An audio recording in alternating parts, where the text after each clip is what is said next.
만한 게 외국에서 살던 온 친구들은 시제가 어렵지 않을까? 이런 생각을 해요. 근데 우리 한국인이잖아요. 네, 한국인한테 시간 표현은 너무 좋죠.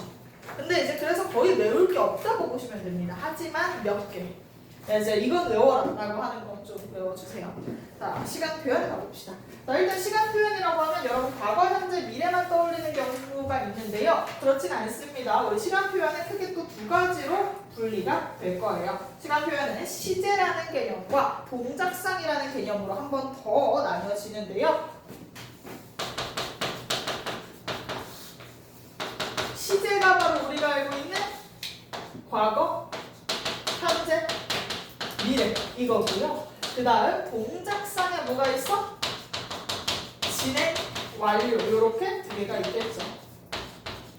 이 구조라는 거 기억해 주시고요. 자, 그럼 우리가 이제 시제 표현 같은 경우에는 발화시와 사건시의 관계성에 따라서 어떤 건 과거, 어떤 건 현재, 어떤 건 미래 되는데 너희들이 또 좀 문제 대충 푸는 친구들이 틀리는 포인트가 또 어디야?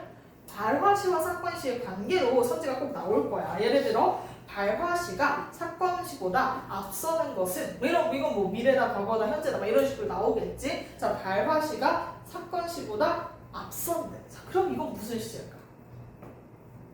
발화시가 사건시보다 앞에 있으면 미래예요. 그죠?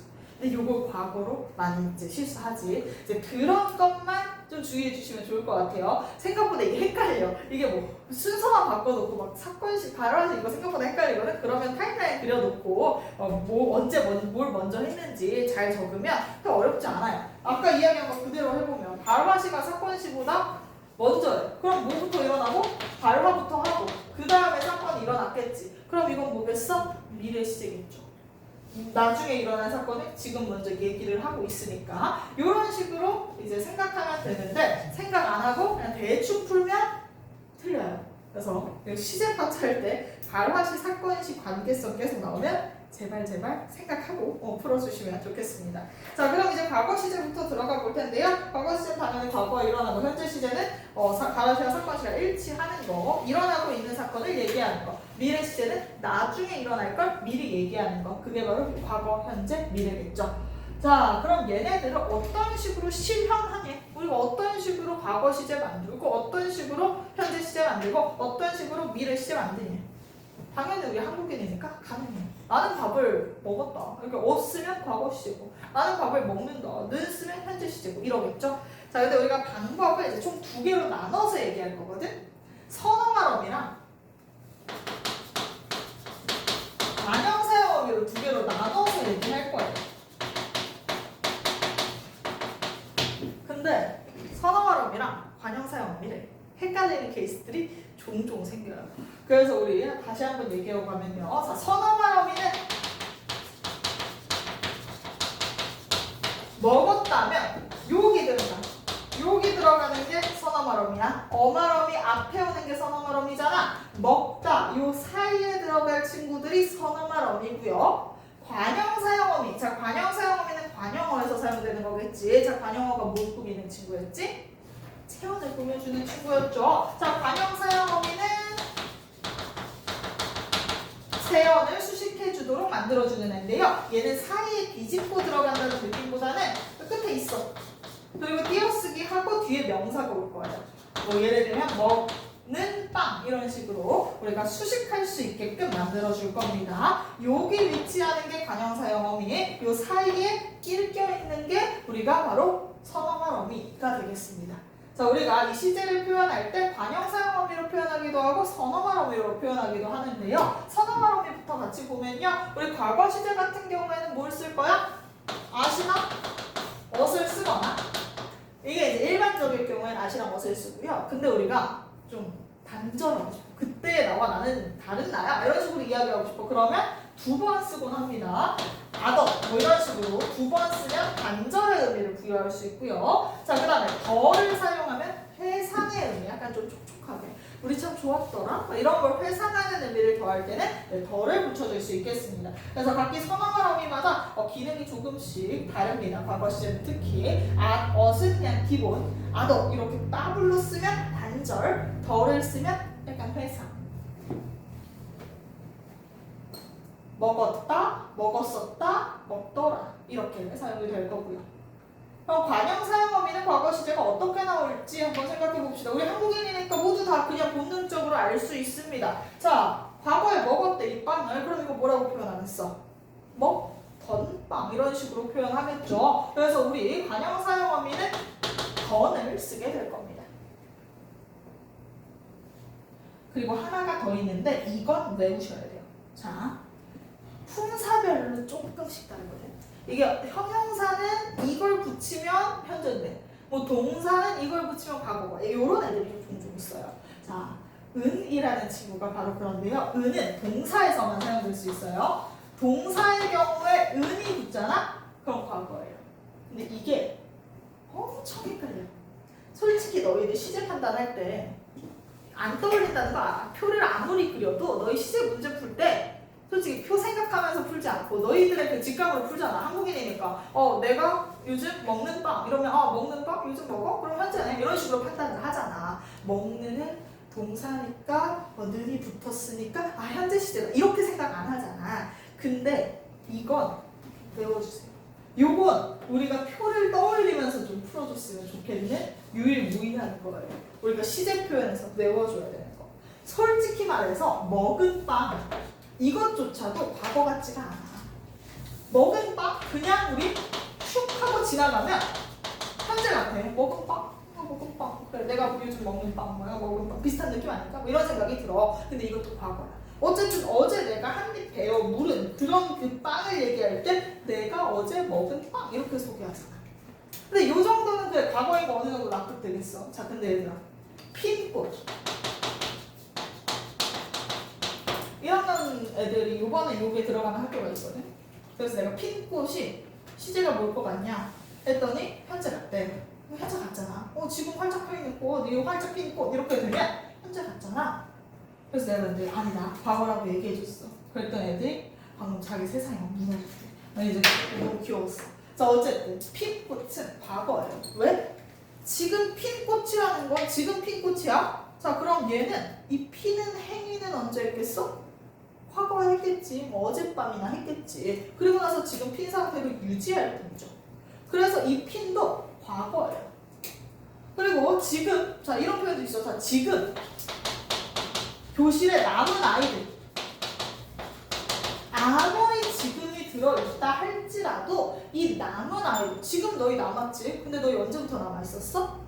바이오로 1시간 전부터 남아있었잖아. 그 남는 행위는 1시간 전에 했어. 남는다는 건 이제 그 우리가 이 자리에 착석하는 순간부터 남는 거잖아. 이 공간에. 그치? 그건 우리가 언제 했어? 과거에 했고 지금 남아있는 것뿐이 이제 그게 유지되고 있을 뿐이야. 그래서 남은도 그렇고 핀도 그렇고 먹은도 그렇고 모두 다 과거예요. 어느 정도 이제 또 우리가 이해력 좋고 하면 이해가 됐을 거야. 그래서 이게 과거구나. 뭔가 감이 오긴 했을 텐데 이게 감이 오는 거랑 시험장에서 너희가 봤을 때 풀 수 있는 건 살짝 다르거든. 그래서 이건 좀 외워줬으면 좋겠어. 먹은은 동사니까 은이 붙었으니 과거고 피다도 동사잖아. 꽃이 핀다 되니까 동사지. 동사니까 니은이 붙었을 때 은과 니은이 동일합니다. 니은이 붙었을 때 과거인 거고 남다도 동사니까 은이 붙었을 때 과거인 거야. 알겠죠? 요렇게 외워주세요. 요 파트는 딱 하고. 그래서 요것만 외우면 나머지는 사실 너희들은 뭐 감으로 풀든 그건 뭐 내가 터치 안 합니다. 근데 요건 너희들이 유일하게 틀리니까 얘는 유일하게 외워라. 자 그럼 현재 시제 넘어가서 얘기해 보도록 할게요. 현재 시제 그럼 또 어떻게 만드냐? 먹는다. 는 붙여서 만들 겁니다. 혹은 우리가 받침이 없을 경우에는 여기에 니은을 붙여서 우리가 또 선어말 어미를 실현시키기도 해요. 동사에만 현재 시제 선어말 어미가 있고요. 형용사에는 현재 시제 선어말 어미가 애시당초 존재하지 않습니다. 왜냐하면 형용사의 가장 대표적인 친구가 누구야? 예쁘다지. 근데 예쁘다 그 자체가 현재지. 내가 예쁘다 이러면 내가 지금 현재 이쁜 거잖아. 그치? 그래서 우리가 형용사는 현재 시제 선어말 어미가 따로 존재하지 않습니다. 자, 관형사형 어미는 뭐가 있을까? 뭐 붙이면 현재일까? 먹는 빵. 그치? 는 붙이면 현재겠네? 동사는 는을 붙일 거고요. 형용사는 예쁜으로 가보자. 자, 현재 예쁜 꽃 이런 식으로 우리 뭐 써? 니은을 붙이면서 실험하겠죠. 니은 붙이면 니은이랑 은은 동일하다고 했어요. 은 붙이면 형용사에서는 요거는 현재가 됩니다. 그래서 이제 얘가 헷갈리는 거야. 형용사에는 니은이나 은이 붙으면 현재 시제인데 동사는 니은이나 은이 붙으면 과거야. 그 다음 미래는 너무 쉬워요. 미래는 뭐 동사, 형용사 신경 쓸 것도 없어요. 미래는 get. 먹겠다, 예쁘겠다, 가겠다. 그 다음 반향사용 어미는 을입니다. 먹을 빵, 예쁠 꽃 이런 식으로 쓸 수 있겠죠.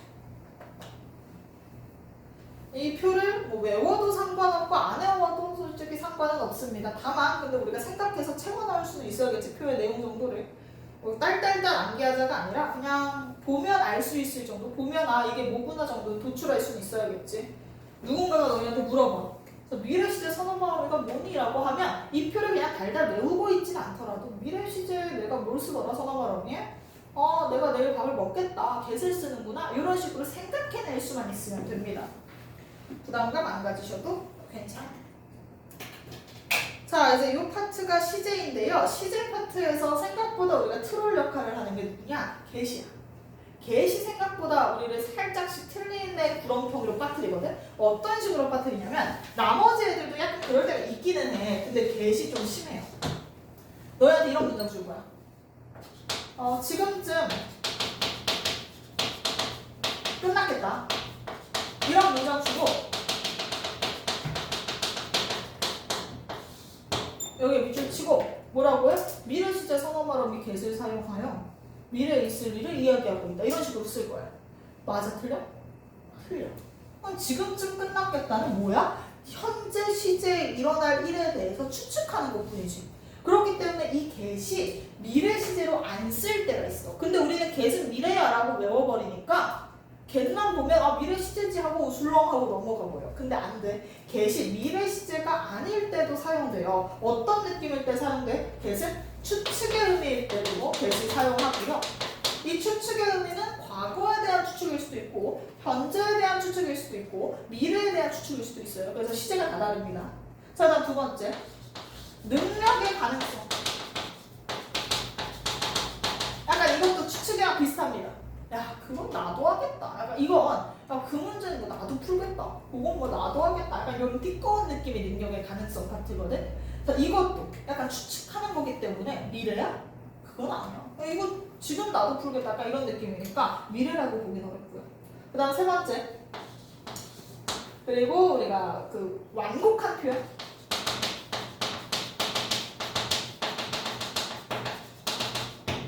완곡한 표현을 쓸 때 우리가 get을 많이 써요. 자, 지금 뭐 여기에 모이겠습니다. 뭐 이런 식으로 이야기할 때 지금 모인다라는 의미임에도 불구하고 get을 사용하면 우리가 약간 존대하는 느낌이 들어요. 한번 좀 명령 같은 걸 완곡하게 표현하는 효과가 있다 보니까 get을 쓰거든. 근데 얘네들은 미래 시제가 아니라는 거야. 자, 이제 또 get의 또 다른 기능으로 의지도 있죠. 근데 의지는 미래랑 너무 비슷해. 내가 내년에 1등급을 받겠다가 미래 시제인지 의지인지 이걸 구분하는 건 사실 뭐 거의 불가능이라서 의지랑 미래 시제를 구분하기에는 학교에서 출제하지 않을 거예요. 근데 얘네들은 미래 시제가 아니라는 거야. 이거 뭐 지금쯤 끝났겠다 보고 그냥 get이니까 미래야 하고 미래 이렇게 골라버리면 안 된다는 얘기. 그거 정도 잘 기억해 주시면 좋겠습니다. 자, 그리고 나서 우리가 시제. 이제 뭐 이 정도면 뭐 크게 어려울 건 없을 텐데 고등학교 2학년 때 새롭게 나오는 개념이 있습니다. 절대 시제랑 상대 시제라는 친구가 있거든요. 오늘 여기까지 해버릴까 말까 고민을 좀 하긴 했는데 해버립시다. 자, 절대 시제. 자, 시제 이제 소화 다 됐지? 이런 게 시제야. 별로 외울 것도 없고 우리 한국인의 감으로 얼추 풀면 되는데 대신 은은 외워주자. 이거였잖아. 절대 시제, 상대 시제는 오늘 이게 초면이십니다. 이거. 한번 같이 배우고 갈게요.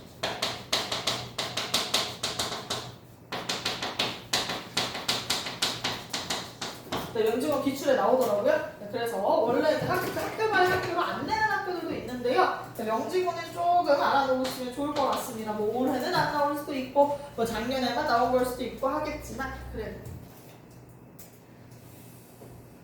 얘네들은 조건이 있어요. 모든 문장에서 적용되진 않고요. 오직 견문장에서만 존재합니다. 오직 견문장에서만 존재해요.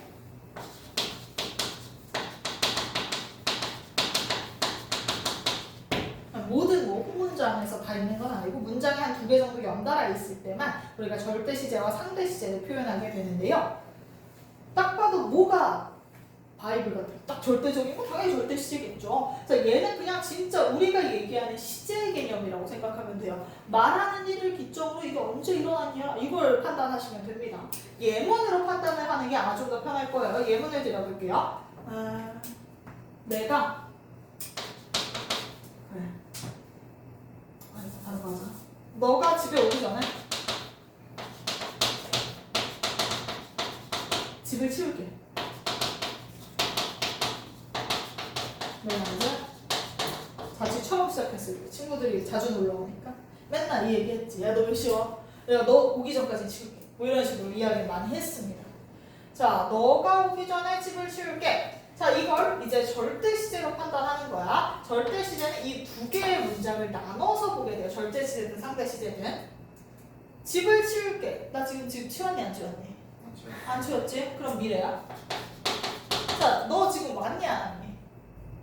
아직 안 왔지? 그럼 얘 미래야. 요렇게 판단하는 게 절대 시제입니다. 근데 물론 너가 오기라는 친구는 우리가 원래 평소 그냥 평범하게 우리가 분석을 할 때는 뭐 현재인지 미래인지 따로 구분을 안 하기는 하죠. 우리가 흔히 얘기하는 시제라고 하는 건 요 맨 뒤에 있는 친구로만 결정을 할 테니까. 근데 뭐 어쨌든 요것도 뭐다? 내 미래 시제로 본다는 겁니다. 어쨌든 이게 아직 안 일어났어. 그럼 그냥 미래로 보자. 이게 절대 시제의 개념이에요. 이해되죠? 얘는 쉬워요. 그럼 상대 시제는 뭐냐면 얘 기준이 꼭 필요해요. 기준을 정해주지 않으면 이 문제 풀 수가 없어요. 기준을 앞에 문장이든 뒤에 문장이든 정해줄 거야. 어떤 식이냐면 자 기준이 너가 온다래.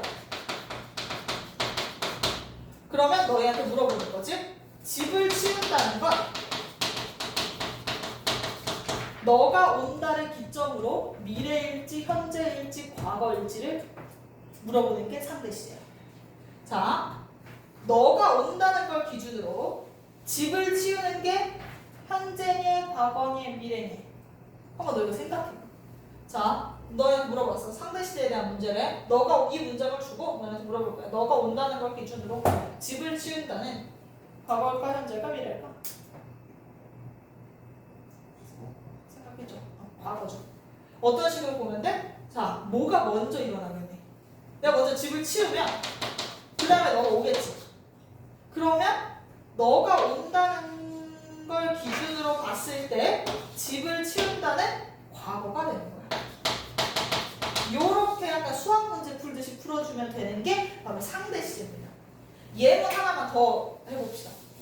그 궁금하니까. 자, 예문 하나만 더 해보자. 너랑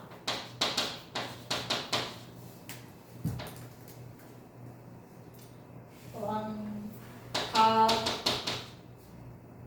먹으려고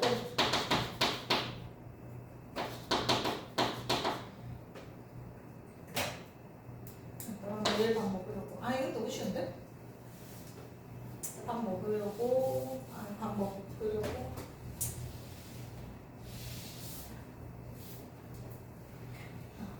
어렵게 놨다.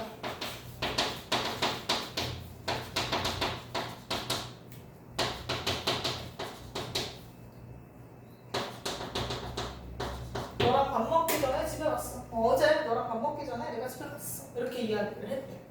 자, 그럼 일단 절대 시제는 앞문장, 뒷문장 둘 다 뭐겠어?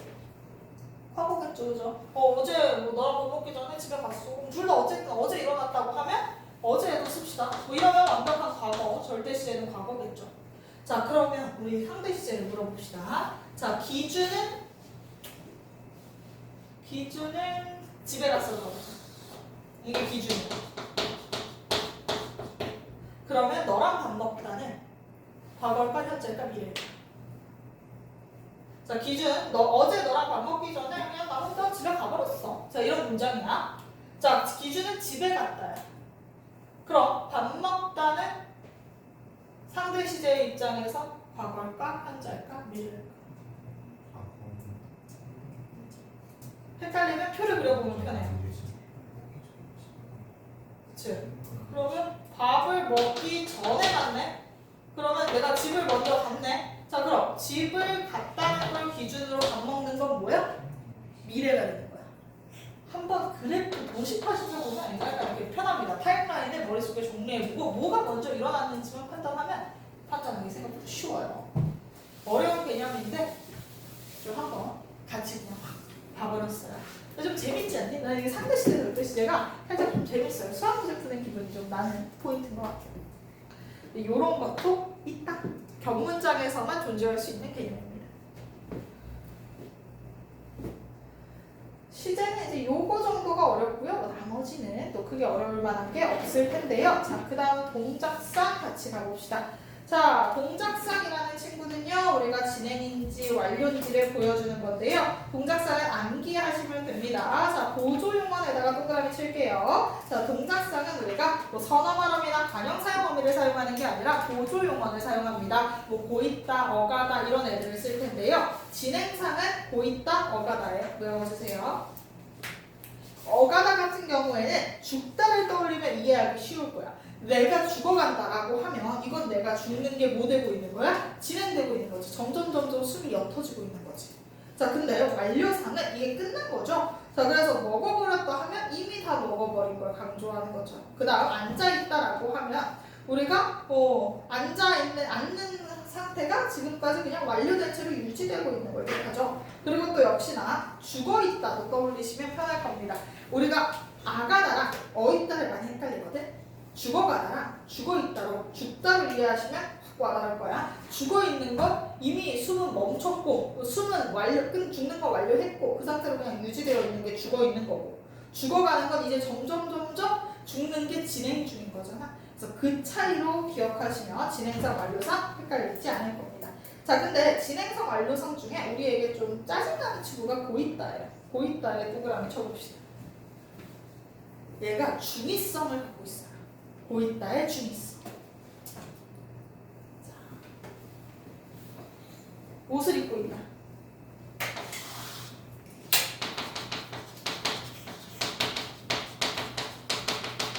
이게 두 개로 해석이 됩니다. 진행으로 해석될 수도 있고 완료로 해석될 수도 있어요. 우리가 주로 옷을 입고 있어 라고 표현을 할 때는 옷을 입는 중이다가 아니라 입은 상태를 유지되고 있다를 뜻하죠. 그래서 우리가 옷을 입고 있다라고 하면 우리는 둘 중에 무슨 의미인지 몰라. 얘가 진짜 지금 옷을 뭐 팔 넣고 아니면 뭐 단추 채우고 이러고 있는 건지 아니면 옷을 입은 채로 그냥 계속 있다는 건지 요걸 알 수가 없죠. 그래서 이런 식으로 고있다는 살짝 중의적으로 해석될 여지가 있다. 요거까지만 알고 있으면 되겠습니다. 자, 그리고 우리 여기 어떤 동작상을 나타내고 있는지에 대해서 이렇게 되어 있는데요. 연결 어미도 중요합니다. 우리 동작상에 대한 뭐 연결 어미 같은 경우에도 좀 종종 있는데요. 우리가 뭐 밥을 다 먹고서 고서 같은 경우에는 먹고 나서 지금 집을 나선 거니까 완료의 의미를 줄 거고요. 진행상 같은 경우에 연결 어미는 뭐가 있냐면 밥을 먹으면서라는 친구가 있습니다. 밥을 먹으면서 떡볶이를 먹었다라고 하면 진행하면서 한 거니까요. 네, 여기까지 시제 표현도 끝났습니다. 약간 이게 좀 너무 개념이 많다고 느껴지긴 하겠지만 하나하나 그렇게 어려운 건 없죠. 자, 그럼 역시나 한번 문제 풀어볼까요? 자, 문제 이번에는 조금만 풀어보겠습니다. 자, 이번엔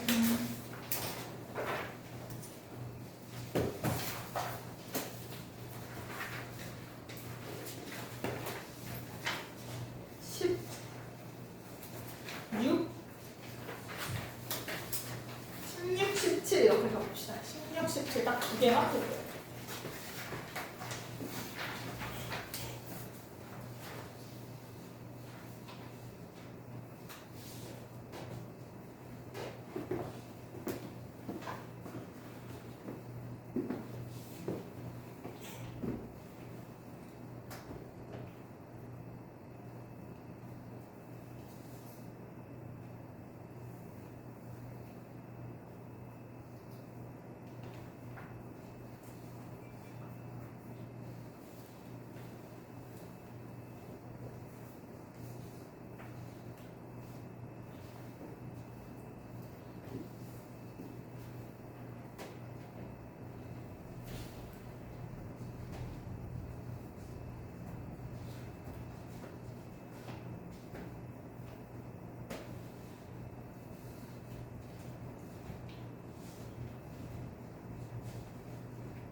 아주 볼까요? 자, 깔끔하게 천영아 몇 번일까? 6번. 그쵸? 3번이죠. 나머지 선지들을 풀 때 조금 뭐 헷갈리거나 그랬을 수 있어도 답의 근거는 뭐 시프했습니다. 일단은 진행이 아닌 완료니까요. 사실 17번도 너무 또 비슷한 결이어서 머스카빈 한데, 자 17번의 답은 어떻게 되는 이유야? 아직 못 봤구나. 네, 얘도 3번입니다. 답의 근거는 똑같아요. 있다. 이게 진행이 아니라 우리가 완료상이기 때문이겠죠. 그럼 킵고인 해봅시다. 자, 이제 이게 바로 이제 시제 표현이고요. 막상 또 문제 풀어보면 느껴지지만 그렇게 어렵지는 않습니다. 자, 그럼 우리가 주로 문장 문법 요소에서 제일 어렵다라고 여러분들이 생각하는 게 피동사동이거든요. 네, 피동사동 한번 같이 보고, 그럼 오늘은 여기까지만 할 겁니다. 피동사동까지만. 부정표현이 하나 남긴 한데요. 부정표현이 생각보다 헤비해요. 왜냐면 우리 지난번에 아마 간단하게 방학 때 문제 풀 때 느낀 게 있겠지만, 어떤 단어는 뭐 안부정문은 안 되고 목부정문은 뭐 또 되고 막 이런 것들이 있었어요. 뭐 목부정문은 이 케이스는 안 되는데 안부정문은 또 되고 막 이런 것들이 있어서 부정표현이 생각보다 좀 걸릴 수 있어요. 그래서 다음 시간에 부정표현 하고 그 다음에 테스트 보고 이런 식으로 갈 겁니다. 자, 사동피동 같이 들어가 볼게요. 피동부터 해봅시다.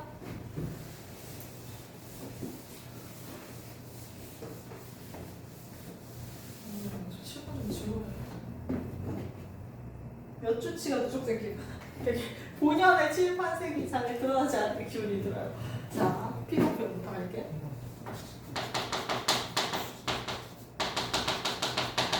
피동표현은 한마디로 줄여라. 피동표현이 무엇이냐라고 물으면 당하다.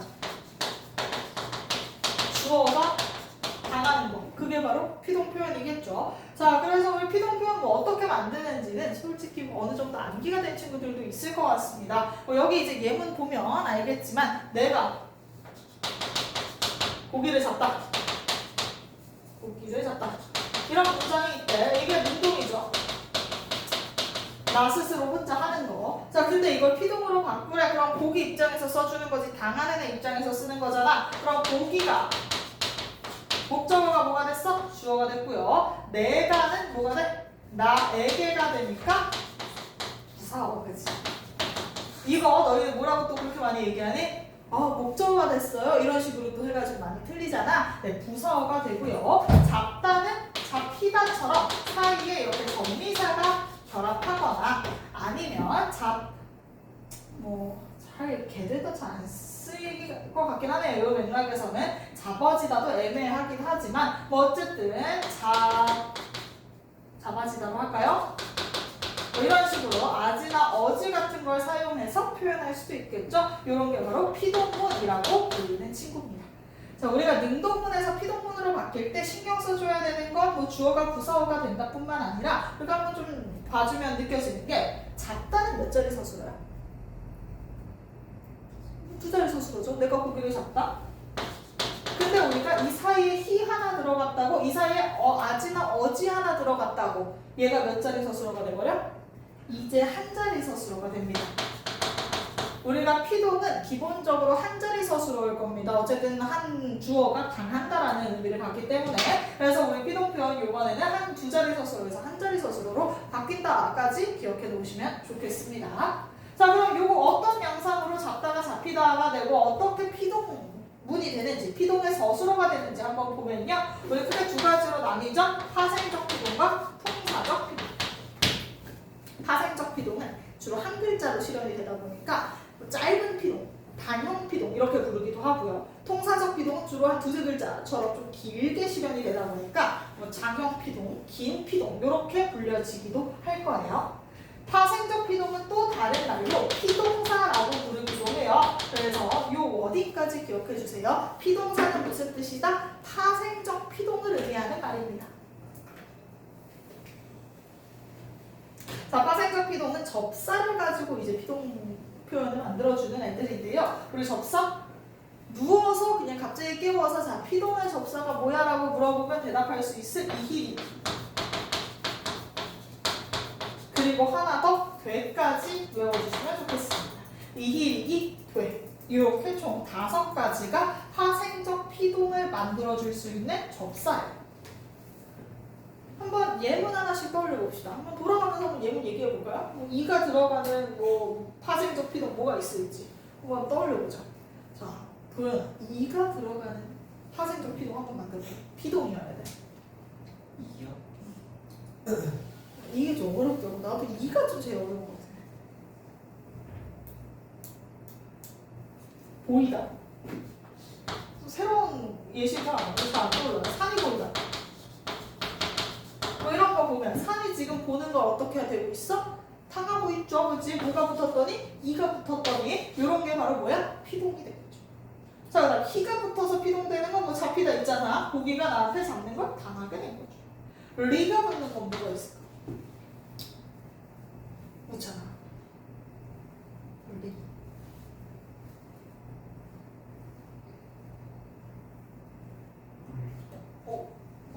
물리다 됐다. 물리다. 물당 내가 하는 거고 내가 당하는 게 물리다겠죠. 그다음 뭐 밀리다 뭐 이런 것도 있겠고 밀다, 밀리다 뭐 이런 거. 자, 그다음 기는 뭐가 있을까? 준서야. 웃기다. 웃기다는 생각해보자. 내가 너를 웃기다. 내가 너를 웃게 만드는 거지. 내가 당하는 게 아니라. 사단이잖아. 그러면은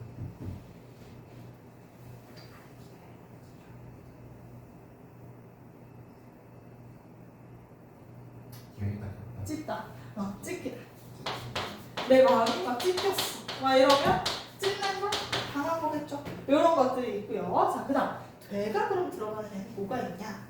되는 좀 결이 달라요. 앞에 있는 친구들과 달리 얘는 명사랑 결합합니다. 앞에 있는 이히리기 같은 경우에는 용언이랑 결합하죠. 보다, 잡다, 찢다, 물다 이런 애들 사이에 붙는다면 되 같은 경우에는 명사 뒤에 붙을 거예요. 예를 들어 살해라는 말이 있다고 칩시다. 살해라는 말 자체는 어때? 내가 죽이는 거잖아, 그치? 내가 살해하다라고 하면 내가 어떤 특정 인물을 죽인다면 근데 만약에 갑자기 되가 붙어. 근데 여기에 되가 붙는 순간 뭐가 돼? 내가 죽임을 당하는 입장이 되고 있죠. 이런 식으로 우리가 되가 붙으면 명사 뒤에 되가 붙으면 피동의 의미를 바꿔준다. 요거까지. 되는 아마 조금 생소할 수 있을 것 같아요. 자, 이게 바로 파생적 피동입니다. 우리 뭐 본능적으로 뭔지 아는 바로 걔네들이고요. 자, 통사적 피동이라는 개념도 있어요. 자, 통사적 피동은 피동사는 아니면 조금 길게 실현되는 피동인데요. 종류가 두 개 있습니다. 어지다, 개되다. 이런 걸 통사적 피동이라고 해요. 예를 들어 어지다 같은 경우에는 뭐 떨어지다. 낙엽이 떨다, 물론 떨다는 애매한 단어가 있기는 하지만 떨어지다 같은 경우 아니면 다른 단어로 할까요? 좀 쉬운 단어가 없을까?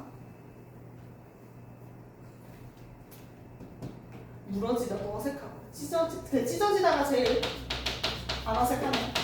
찢어지다. 이런 식으로 찢기다처럼 어떤 경우에는 기를 붙여서 쓸 수도 있고요. 어떤 경우에는 어지를 붙여서 실현할 수도 있습니다. 요건 그냥 우리가 맥락상 선택하시면 되고요. 더 편안한 걸 쓰면 돼요. 근데 우리가 대체로 대부분의 단어들이 피동사, 파생적 피동으로 쓰는 게 훨씬 자연스럽고요. 통사적 피동으로 쓰는 게 조금 어색하기는 합니다. 자, 개들과는 진짜 오만 애들에 대체로 거의 다 붙을 수 있을 텐데요. 뭐 예를 들면 많이 있나? 물개되다. 어색하긴 하네요. 물개되다. 뭐 이렇게 사용을 하면 무는 행위를 뭔가 내가 자의로 물었다기보다는 뭐 외압에 의해서 물게 된 느낌이 좀 강하겠죠? 그래서 이렇게 어지다나 개되다를 사용하면 피동의 의미를 더해줄 것이다. 그 정도 피동의 전부입니다. 자, 피동이 어렵다고 느낀다면 여러분들은 아마 이중피동 때문에 좀 어렵다라는 걸 느꼈을 거예요. 이중피동은 좀 이따가 사동까지 보고 나서 다시 돌아와서 얘기해 보도록 할게요. 자, 그럼 그 다음 사동 가봅시다. 자, 피동은 당한다라면 사동은 하게 만든다. 이렇게 생각하시면 돼요. 만든다. 어떤 행동을 하게 만든다. 아까 우리가 그런 얘기했어. 웃기다라는 단어는 사동이다. 이 얘기를 아까 이제 했었죠. 자, 웃기다 생각해보자. 내가 너희를 웃겨. 자, 웃기다. 자, 그럼 내가 너희를 웃게 만든 거지? 그러니까 사동이야. 영어에서 얘기하는 그 let make have의 그 make의 느낌을 주는 게 바로 사동이라고 보시면 되겠습니다. 우리가 아까 피동은 뭘 외웠어? 주어는 부사어가 되고요. 목적어는 주어가 되고 이거 이렇게 외웠어. 사동은 안 외울 거야. 외울 수도 있긴 하거든. 암기가 되긴 되는데 굳이 암기해야 하는 게 오히려 실수의 가능성이 높더라고. 왜냐면 이게 한 자리 서술어냐 두 자리 서술어냐에 따라서 한 자리 서술어일 때는 또 뭐 주어가 뭐가 되고 막 그다음 두 자리 서술어일 때는 뭐 또 주어가 부사가 되고 막 이런 게 있어. 또 달라. 그러다 보니까 너희들이 이걸 달달 외우다가 삐끗할 때가 있을 거 아니야. 왜 암기는 실수가 가능하잖아. 잘못 외워서 틀리는 경우가 있더라고요. 그래서 그냥 직접 가서 확인해 보는 게 더 정답률이 높고 편할 겁니다. 자, 사동은 버전이 총 두 개로 나뉘어요. 한 자리 서술어냐, 두 자리 서술어냐. 양상이 조금 다른데 이건 그냥 너희가 직접 시험장 가서 생각하시면 됩니다. 자, 내가 깨다 한 자리 서술어죠. 자, 이거 사동으로 만들면 늘 새로운 주어가 필요해요. 내가 깨다로는 등장인물이 충족이 안 되거든. 깨게 만들어주는 사람이 필요해. 주로 엄마가 깨우겠죠. 자, 엄마로 가자. 자, 주어는 늘 새롭게 등장할 겁니다. 사동에서. 자, 엄마가 뭐로 할래? 날 깨게 만들어야 돼. 나를 깨우다가 되겠지? 자, 그럼 이 문장만 보고 그냥 너희가 생각하자고. 아, 원래 주동문의 주어는 사동문의 뭐가 됐구나? 목적어가 됐구나. 깨다는 여기 사이에 지금 우라는 친구가 추가가 됐구나. 이런 식으로 그냥 직접 가서 확인해 보는 게 낫다고. 뭐 이거 딸딸 외울 필요 없습니다. 자, 그런데 여기 지금 주동이라는 표현을 썼잖아. 그럼 이제 가끔 공부 되게 디테일하게 하는 친구들은 나한테 많이 물어봐요. 능동과 주동의 차이점이 무엇이냐? 공통점은 무엇이고? 그냥 능동과 주동은 동일한 개념이라고 생각하시면 됩니다. 그냥 능동은 피동의 여집합이고요. 주동은 사동의 여집합이에요. 그래서 둘이 뭐 딱히 비교하는 문제 절대 안 나오니까 걱정 안 하셔도 돼요. 내가 이걸로 골머리를 되게 많이 고등학교 때 했거든요. 그래서 유튜브 다 찾아보고 주동과 능동의 차이나 아무도 안 알려주더라고. 안 알려준 이유가 있어요. 안 나오기 때문입니다. 그래서 능동과 주동의 관계성에 대해서 골머리 앓을 필요 없고요. 자, 엄마가 나를 깨우다 같은 경우에 이제 이런 경우 주어가 목적어가 되고, 네, 우리 깨다는 깨우다를 붙여서 사동문이 되죠. 얘는 좀 또 다른 양상을 보여. 자, 내가 깨다는 몇 자리 서술이었다고? 한 자리였지. 근데 이건 사동으로 바뀌었더니 뭐가 돼? 두 자리 서술어로 늘어나죠. 아까 피동은 두 자리 서술어가 한 자리 서술어로 줄었는데 요번에는 한 자리 서술어가 두 자리 서술어로 느는 거 확인할 수 있겠습니다. 자, 그럼 이제 두 자리 서술어 패턴 한번 볼까? 내가 밥을 먹어. 가장 뻔한 문장이에요. 자, 두 자리 서술어의 주동문입니다. 내가 스스로 밥을 먹어. 자, 근데 엄마가 먹여줄 때가 있을 수도 있지 않아, 그지? 엄마가 해준다고 쳐보자. 자, 엄마가 너무 친절하셔. 어떻게 될까? 무슨 현지 까먹어서. 현서야. 엄마가 뭐? 나에게 그렇지. 그럼 주어가 뭐가 됐어? 주어가 그렇지. 부사어가 되죠. 밥을 그대로 밥. 그렇지. 그대로 밥으로 넘어가요. 그래서 목적어는 그대로 목적어. 먹다는 먹이다. 그치. 먹이다처럼 이렇게 사이에 이가 붙어서 또 실현이 되겠죠. 요렇게 돼요. 자, 그래서 다시 한번 비교해보면 한 자리 서술어의 케이스일 때는 주어가 목적어가 됐는데 두 자리 케이스는 주어가 부사어가 됐어. 이거 안 해도 돼요. 그냥 직접 가서 너희들이 시험장에서 해보면 알잖아. 어차피 우리 문장 성분 공부하는데 부사어 목적어 구분 못하지는 않잖아. 그래서 직접 가서 그냥 그 시험장에서 해보시는 게 가장 안전한 방법일 것 같습니다. 자, 이런 게 바로 사동이고요. 그럼 사동은 어떤 식으로 실현되냐라고 했을 때 피동과 되게 흡사합니다. 사동 같은 경우에는 네, 파생적 사동이라는 친구가 있고요. 그럼 얘는 또 뭐라고 부르겠어? 사동사라고 부르겠지. 통사적 사동이라는 친구도 있습니다. 파생적 사동은 우리 얘는 조금 더 다양해요. 들어올 수 있는 접사가 이히리기 우추. 그리고 하나 더 시키. 이렇게 총 우리 8종류 있다고 생각하시면 됩니다. 자, 파생적 사동은 이히리기 우구추 시키까지 보시면 되겠고요. 이히리기 우구추에 해당하는 예시들 뭐 빠르게 얘기해드리면요. 뭐 이 같은 경우에는 먹이다, 뭐 아니면 죽이다, 뭐 이런 것들 있겠죠. 죽이다 같은 경우에도 내가 너를 죽게 만드는 거기 때문에 이것도 사동입니다. 자, 히 같은 건 뭐가 있을까? 뭐 내가 너희한테 책을 읽히다, 이런 식으로 이야기를 하면 책을 읽게 만들어준다라는 문장이니까 그것도 사동. 리는 울리다, 기는 웃기다, 우는 뭐 예를 들어서 깨우다, 구는 돋구다, 입맛을 돋게 만들다 할 때 돋구다, 추는 볼륨을 낮게 만든다 할 때 낮추다, 시키는 얘도 명사에 붙습니다. 뭐 예를 들어서 취직시키다, 뭐 아니면은 뭐 있을까? 정지시키다 이런 식으로 다양한 이제 또 사동의 의미를 더해주는 접사가 되겠습니다. 자, 그리고 통사적 사동은 어떤 친구가 있냐면 개하다가 있어요. 우리 예문에서 직접 한번 적용해보면요. 엄마가 나에게 밥을 먹이다로 실현도 가능하겠지만 뭐로 실현도 가능해? 먹게 하다로 실현도 가능하겠지. 얘도 마찬가지야. 엄마가 나를 깨우다를 엄마가 나를 깨게 하다 이런 식으로 표현할 수도 있겠죠. 네, 통사적 사동도 가능합니다.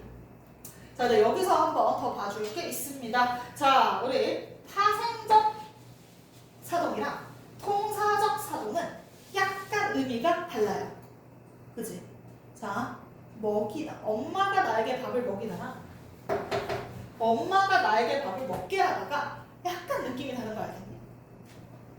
그치? 너희 이제 이번에 뭐 추석에 가니? 할머니 댁 가면 잘 안 가지, 그치? 근데 엄청 많이 먹이시잖아. 그치? 하게 하시지. 자, 그때 한번 떠올려보자. 엄마가 나에게 밥을 먹이다. 할머니가 나에게 밥을 먹이다라고 표현을 하니? 할머니가 나한테 계속 밥 먹으라고 하셔서 내가 돼지가 돼버렸어. 뭐 이런 표현을 할 때 할머니가 나한테 밥을 먹이다라고 쓰진 않고 할머니가 나한테 밥을 먹게 했어. 이런 느낌으로 쓰죠. 근데 뉘앙스의 차이가 있어. 먹이다는 어떤 느낌이 강하냐면 입 벌리게 하고 엄마가 직접 밥을 떠서 내 입에 이렇게 꽂아줘. 이런 느낌이 먹이다야. 약간 애기한테는 먹이지. 어머님이 입 벌려하고 이렇게 죽 떠서 먹여주시지. 이건 약간 직접 하는 느낌을 주는 게 파생적 사동의 느낌입니다. 직접 해주는 느낌. 근데 개하다가 듣는 순간 엄마가 나한테 밥을 먹게 했어. 약간 이거 진짜 입 벌려 밥 들어간다 이 느낌보다는 야, 얘야 빨리 나와서 밥 먹어. 약간 이러면서 야 빨리 밥 먹어. 이렇게 먹게 만드는 약간 말로 하는 느낌이 좀 있죠. 요런 건 간접사동.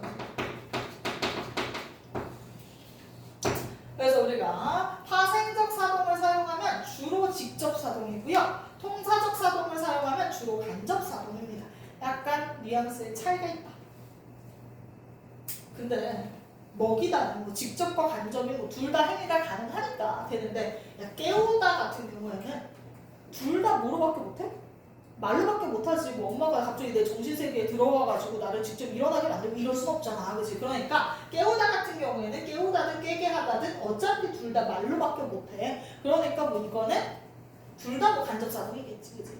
그런데 이제 뭐 이렇게 두 행위가 다 가능하다. 입으로 집어넣는 행위도 되고 아니면 말로 할 수도 있는 행위라면 그럴 때는 직접, 간접 이렇게 나눈다는 거고요. 뭐 특정 단어들의 경우에는 직접만 될 때도 있고 어떤 건 간접만 될 때도 있고 뭐 이렇기는 합니다.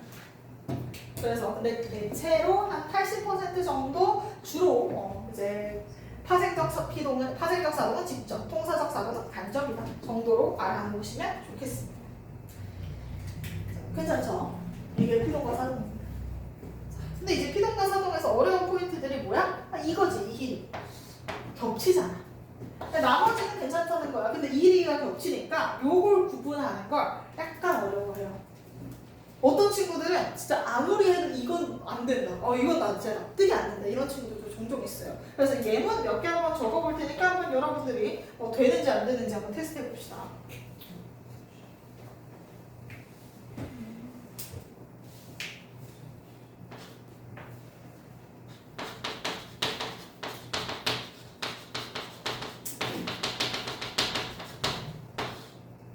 남기고랑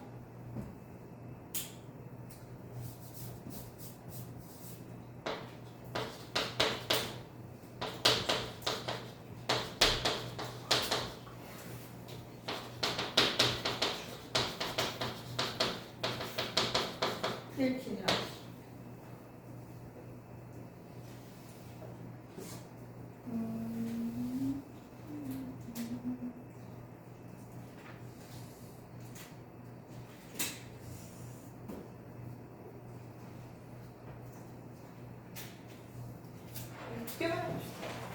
나를 남기고 갔다. 읽힌 글은 쓸모가 없다. 자, 생각 한번 해보시고요.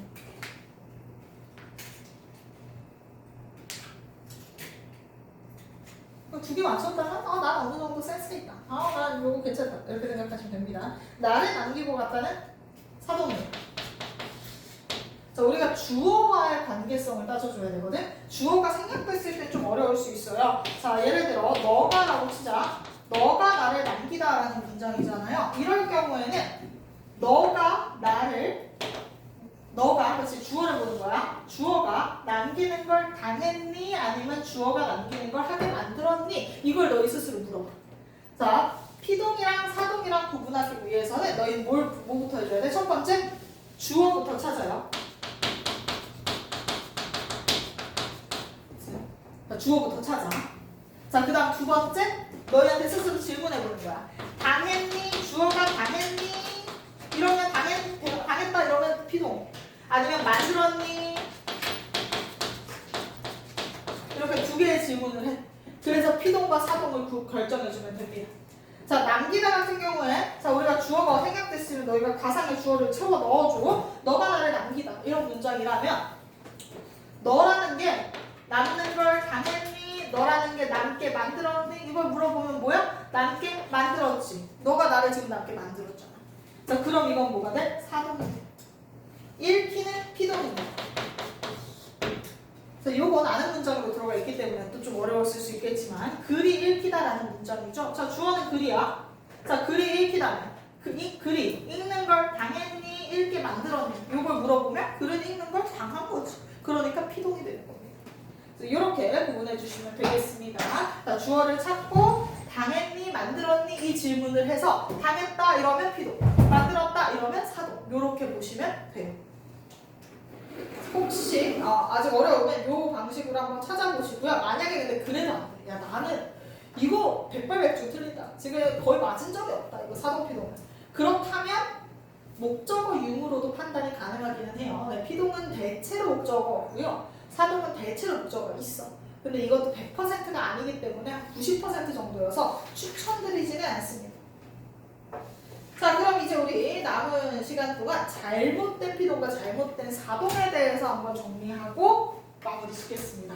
자, 피동 표현은 잘못된 피동들이 좀 있고요. 사동 표현도 잘못된 사동이 좀 있습니다. 피동 표현 어떤 게 잘못됐냐? 이중 피동이라는 건 잘못된 피동이고, 이거 이제 틀렸어. 마치 맞춤법 틀리는 것 마냥 틀린 게 이중 피동이야. 사동도 이중 사동이라는 친구가 있을 거예요. 자, 이중 피동은 어떤 거냐? 파생적 피동이랑 통사적 피동 중에 하나만 쓰여야 되거든, 원래는.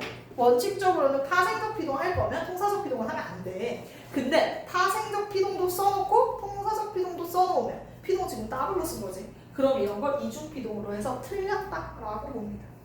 예를 들어서 쉽게 쓰여진 시라고 있죠. 쓰여진 보자. 쓰여진을 분석해보면 우리가 이 여 같은 경우에는 주로 뭐랑 뭐로 나눠? 이랑 어로 나눠주겠죠. 그럼 이렇게 이랑 어를 나눠서 써줘. 자, 그럼 얘는 원래 쓰다였을 거 아니야. 근데 이 사이에 지금 뭐가 있어? 접사 이도 들어가 있는데 이 사이에 통사적 피동에 해당하는 어지도 지금 들어가 있네. 그럼 지금 파생적 피동도 있는데 통사적 피동도 있네. 이러면 이거 더블로 이중 피동 쓴 거라서 이건 틀린 문장이야. 알겠죠? 또 다른 예시로 보면 잊혀질 걸 진짜 있어. 잊혀질. 그죠? 혀도 나눠야 돼. 우리가 여나 혀, 려, 겨 이런 거 나오면 기본적으로 찢어주시면 됩니다. 혀는 뭐랑 뭐로 찢어져? 히랑 어로 찢어질 거야. 무조건. 자, 있다라는 말에다가 뭐가 붙었고? 히라는 이 히리기에 해당하는 히가 붙었고, 그리고 또 뭐도 나왔어? 어지도 나왔네. 그럼 이거 이중피동 이렇게 되는 거야. 괜찮지? 근데 원래 이중피동은 안 괜찮아. 어려운데 이렇게 쉽다는 거야. 내가 뭐 하나 설명 안 했기 때문이죠. 자, 몇 개 단어 줄게요.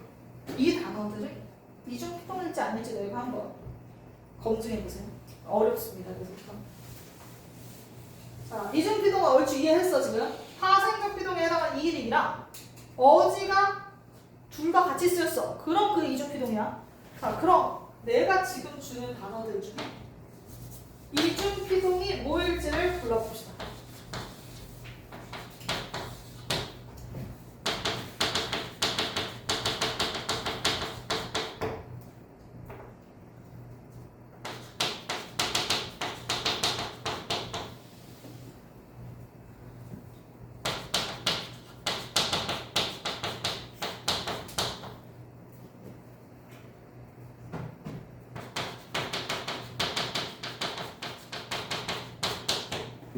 이중피동이 몇 개일까? 이 네 개 중에 이중피동은 과연 몇 개일까요? 나름 한번 머릿속으로 생각해보세요.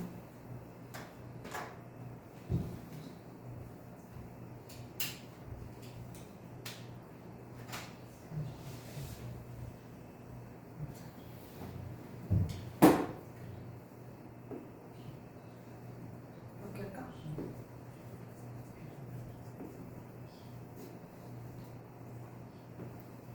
답은 한 개예요. 아직 한 개. 이제 이러니까 우리 슬슬 배신감 느껴지지. 뭐야? 분명히 우리 다 봤는데 1번이 아닌 건 알았을 거야. 먹혔다? 요거는 근데 생각보다 시험장에서 많이 헷갈려해. 먹혔다는 시험장 가면 막상 희랑 두 개가 이렇게 같이 나오니까 뭔가 이중 같은 느낌이 드나 봐. 그래서 먹혔다는 시험장에서 많이 실수해서 그냥 갖고 왔고요. 근데 먹혔다는 아마 지금은 안 고르지 않았을까? 이런 생각이 들어요. 근데 아마 세 개라고 생각했을 거야. 그려지다, 남겨지다, 묻혀지다. 누가 봐도 리랑 어고, 얘는 기랑 어고, 얘는 희랑 어잖아. 그러면 얘는 리에다가 어지가 붙었고, 얘는 기에다가 어지가 붙었고, 희에다가 어지가 붙었으면 셋 다 이중피동인데? 이런 생각이 들었겠지. 이제 이게 중요합니다. 이중피동처럼 생겼는데 이중피동이 아닌 애들이 좀 있어요. 자, 그려지다. 그려지다의 원형이 뭐지? 그리다. 그리다지. 자, 그렇다는 건 이 리가 접사야? 아니. 아니야. 자, 우리 잊혀지다도 한번 보자. 잊혀지다는 원래 원형이 있다지. 그러니까 거기에 추가로 희가 들어간 거야, 그지? 자, 쓰여지다도 원래 원형은 쓰다지. 근데 거기에 추가로 이가 들어간 거야. 그러니까 얘는 접사인데 그려지다는 원래 원형이 그리다야, 그지? 그러고 거기에 뭐가 붙은 거야? 그냥 어지가 한 번 결합했을 뿐이야. 이해되니? 그래서 얘는 이중피동이 안 돼요. 왜? 이희리기가 접사가 아니라 원형의 일부였던 거지. 그러면 이건 이중피동이 아니야. 접사는 추가로 들어가야 되잖아. 오케이, 그럼 얘는 납득됐어. 자, 그럼 이제 남겨지다 잖아. 남겨지다가 이중피동이 아니거든. 기가 접사고, 왜냐면 접사가 확실해. 왜냐면 남다에다가 붙은 거잖아, 그지? 기는 접사가 100%. 어지도 있어. 그럼 이건 뭐냐는 거야. 이건 기기가 사동이기 때문이야. 우리 이중피동이 되려면 피동이 더블로 나온다는 거지. 근데 얘 지금 기가 사동이야. 남기다 보면 아까 뭐였어? 내가 너를 남기다라고 하면 너를 남게 만들다였잖아. 그래서 기가 사동이었어. 어지는 피동이 맞아. 그지? 어지가 있는 건 피동이야. 근데 사동에다가 피동이 붙었다면 이건 올바른 문자로 됩니다. 남게 만드는 걸 당할 수 있잖아, 그지? 그러면 이건 올바르다고 봐요. 사동에다가 피동이 붙었기 때문에 얘는 이중피동이 아니야. 묻혀지다는 묻다에 붙은 거 맞고 묻히다. 묻히다로 우리가 예문 한번 만들어 보면 내가 땅에 묻히다. 내가 묻는 걸 당한 거겠지? 그럼 피동 정미사인 거 확실하고 어지 붙었으니까 얘만 이중피동이 되는 겁니다. 이렇게. 알았죠? 근데 요것만 알면 끝. 그냥 이중피동에서 너희들이 틀리는 거 그냥 딱 내가 4개로 거의 뭐 내 머릿속에 외워놓고 있는 케이스여서 요 4개 케이스만 한번 좀 잘 정리하면 이중피동 어렵지 않게 해치울 수 있을 겁니다. 자, 그래서 이중피동이라는 건 파생적 피동과 통사적 피동이 이렇게 두 번 이렇게 드러나는 건데 이때 주의해줘야 되는 건 우리가 이희리기라고 보여지는 그 부분이 원형의 일부는 아닌지 그리고 또 이희리기라고 보여주는 게 피동이 맞는지 요걸 한번 꼭 체크해 달라라는 겁니다. 여기까지는 좀 어려웠을 겁니다. 그 다음 이중사동은 쉬워요.